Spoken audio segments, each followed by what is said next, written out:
नमस्कार मित्रों, आप देख रहे हैं टीवी20 न्यूज पर खबरें हर क्षेत्र की। मैं हूं आपके साथ अशोक वर्मा। आइए दिखाते हैं आपके क्षेत्रों की तमाम खबरें। आजमगढ़ लोकसभा का उपचुनाव जैसे जैसे करीब आ रहा है वैसे वैसे जिले में चुनावी पारा भी मौसम के साथ गर्म होता दिख रहा है। दिनेश लाल यादव के समर्थन में साकेत विश्वविद्यालय के पूर्व छात्र संघ अध्यक्ष फूलचंद यादव ने दिनेश लाल यादव की निरहुआ के पक्ष में चुनावी जनसंपर्क करते हुए निरहुआ को अभी से ही जीत की बधाई देने लगे हैं। फूलचंद यादव ने बताया कि इस बार का उपचुनाव भी 2024 के मुख्य चुनाव होगा। जिस तरह से जाति धर्म से ऊपर उठकर लोग निरहुआ को समर्थन कर रहे हैं उससे आजमगढ़ की पूरी स्थिति अभी से ही साफ नजर आने लगी है। दिनेश लाल यादव के साथ जनसंपर्क कर फूलचंद यादव ने चुनाव की रणनीति पर चर्चा करते हुए लोकसभा क्षेत्र के तमाम गांवों में जनसंपर्क किए। फूलचंद यादव ने कहा कि अगर आजमगढ़ अखिलेश यादव का दिल होता तो वह दिल छोड़कर कभी नहीं जाते। अखिलेश यादव हमेशा से ही आजमगढ़ को चुनावी फायदे नुकसान की निगाह से देखे हैं। आइए सुनाते हैं कि पूर्व छात्र संघ अध्यक्ष फूलचंद यादव ने क्या कुछ कहा।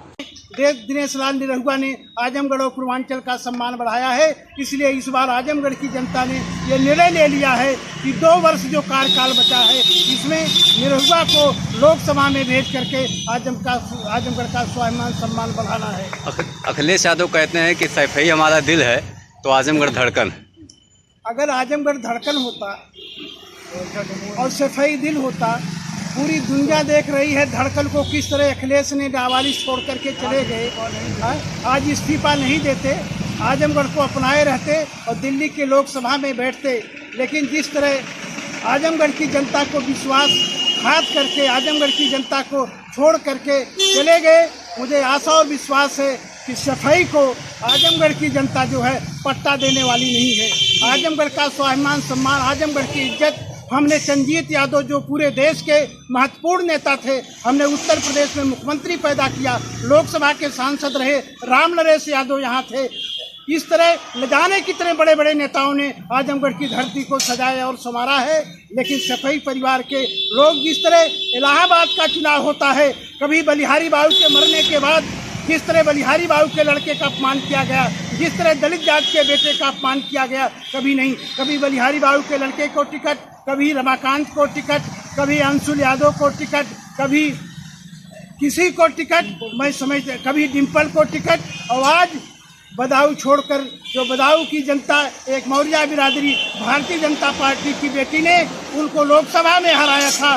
बदाऊं छोड़ करके आजमगढ़ की जनता में जो वोट मांगने आए हैं, मुझे आशा और विश्वास है कि धर्मेंद्र अभी आजमगढ़ की राजनीति के लिए तुम कच्चे हो, कच्चे खिलाड़ी हो। आजमगढ़ की जनता इतिहास रचती है, जब जब भी इतिहास रचने का मौका आया है आजमगढ़ की जनता ने इतिहास रचा है। मुझे आशा और विश्वास है कि राष्ट्रीय नेतृत्व मोदी जी का, प्रदेश नेतृत्व योगी जी का और आजमगढ़ की जनता जो है बिल्कुल मन बना लिया है कि दिनेश लाल निरहुआ को ऐतिहासिक जीता करके और आजमगढ़ की जनता में जो 2 साल के कार्यकाल बचे हैं, विकास की गंगा हम बहाएंगे और समाजवादी पार्टी कहीं लड़ाई में नहीं है।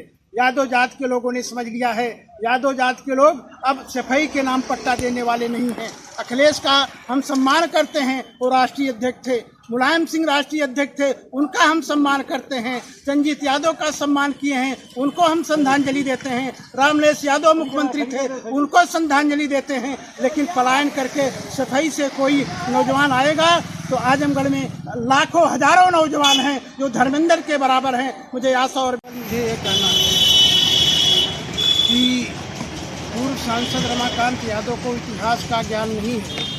पहले इतिहास पढ़ करके इस तरह हास्यास्पद बयान देना चाहिए। वो नहीं जानते कि नचनिया रहने वाले एन.टी. रामाराव आंध्र प्रदेश के मुख्यमंत्री रहे, बहुत पॉपुलर मुख्यमंत्री रहे। तमिलनाडु के आज जो मुख्यमंत्री हैं, एक्टर रहे, करुणानिधि जी के लड़के हैं वो रहे। जयललिता जी तमिलनाडु की मुख्यमंत्री जी जो मशहूर अभिनेत्री रही हैं, अभी हमारी पार्टी की नेता हैं। और मैं समझता हूँ तुलसी मेरे आंगन की वो महान कलाकार रही स्मृति ईरानी ने, उन्होंने राहुल गांधी को हरा दिया। और राजनीति के कूटनीतिज्ञ कहे जाने वाले उत्तर प्रदेश के मुख्यमंत्री रहे हेमवती नंदन बहुगुणा को अमिताभ बच्चन ने हरा दिया। मुझे आशा और विश्वास है पूरे पूर्वांचल की जो भोजपुरी भाषा है, केवल देश ही नहीं पूरी दुनिया में दिनेश लाल निरहुआ ने आजमगढ़ सहित पूरे पूर्वांचल का स्वाभिमान सम्मान बढ़ाया है। इस बार दिनेश लाल निरहुआ जो है आजमगढ़ में ऐतिहासिक जीत जीत करके और जो बदायूं और इटावा से पलायन के रूप में समाजवादी पार्टी के प्रत्याशी आए हैं उनकी जमानत जब्त कर देंगे। हमारी लड़ाई तो गुड्डू जमाली से बसपा उम्मीदवार से है और समाजवादी पार्टी तो तीसरे नंबर की पार्टी। आजमगढ़ की जनता ने पिछले दिनों 2 साल लगातार कोरोना रहा। यहाँ समाजवादी पार्टी के राष्ट्रीय अध्यक्ष आदरणीय अखिलेश यादव जी सांसद चुन करके गए हैं।